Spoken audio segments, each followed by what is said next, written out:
Shalom saudara terkasih, salam jumpa bersama saya Romo Amo Mesia dalam RSM pada hari Senin pekan biasa yang ke-12. Selamat memulai pekan yang baru dan kiranya pada pekan ini Anda mengalami sukacita dan juga rencana dan pekerjaan-pekerjaan Anda dalam pekan ini mengalami kesuksesan. Saudara, firman Tuhan pada hari ini dari Injil Matius pasal 7 ayat 1 sampai 5. Kita merenungkan tema jangan menghakimi.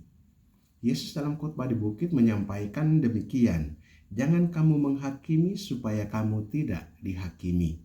Karena dengan penghakiman yang kamu pakai untuk menghakimi, kamu akan dihakimi, dan ukuran yang kamu pakai untuk mengukur akan diukurkan kepadamu.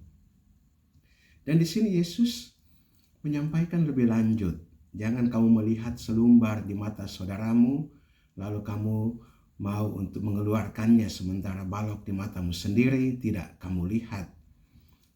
Dan ini hal yang sangat penting ya.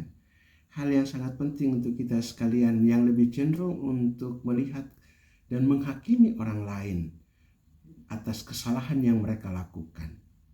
Padahal kita tidak tahu apa yang menjadi latar belakangnya.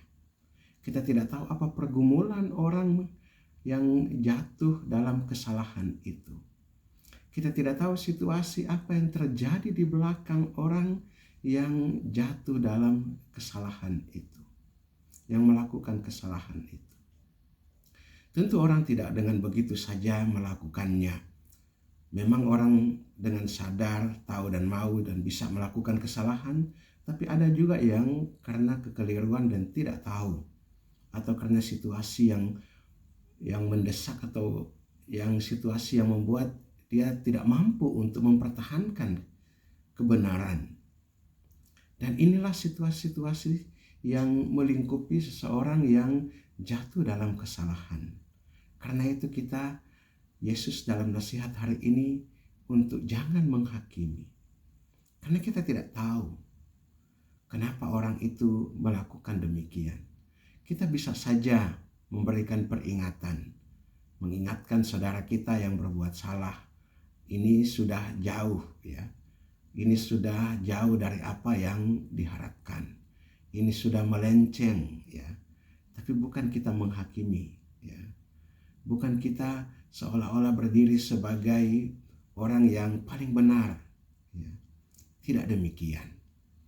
Kepada kita sekalian, kita diharapkan untuk mengeluarkan dulu selumbar dalam mata kita, supaya kita dapat melihat dengan jelas.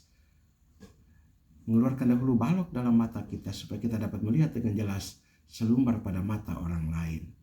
Kita kembali untuk mengoreksi diri kita sendiri. Kesalahan orang lain itu dapat menjadi pelajaran bagi kita untuk melihat diri kita, pelajaran bagi kita untuk memperbaiki diri kita. Bukan dengan serta-merta kesalahan orang lain itu menjadi kesempatan untuk kita lebih memperberat orang itu, lebih membuat orang itu tidak berdaya.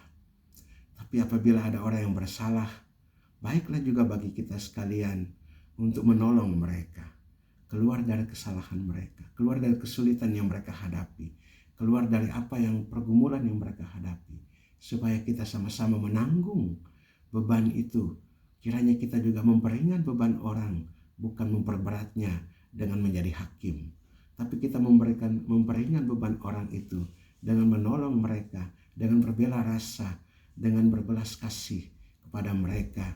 Dan dengan keprihatinan yang kita tunjukkan, kiranya juga kita mengangkat saudara-saudara kita yang jatuh, yang bersalah itu untuk kembali kepada kehidupan yang lebih baik.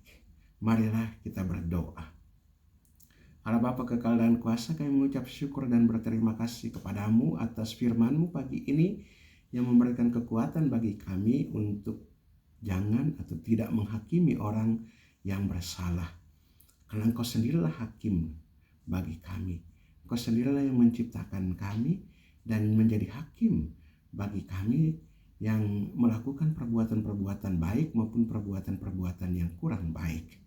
Tuhan, ampunilah kami atas dosa dan kesalahan kami. Dan teguhkan, kuatkanlah kami.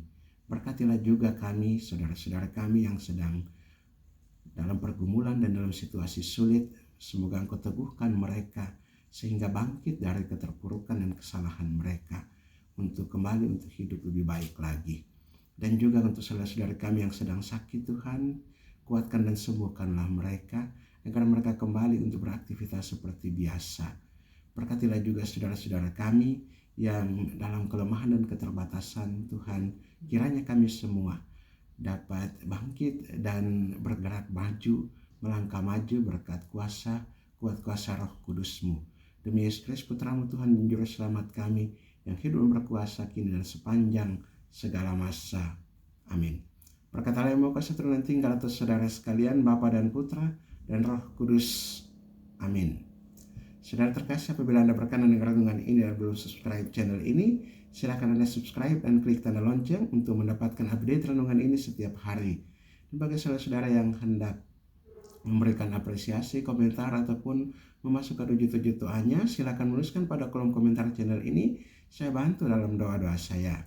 Bagi saudara-saudara yang hendak membagikan renungan ini kepada saudara-saudara kita yang lain, silakan dibagikan agar menjadi berkat bagi mereka. Shalom, Tuhan memberkati.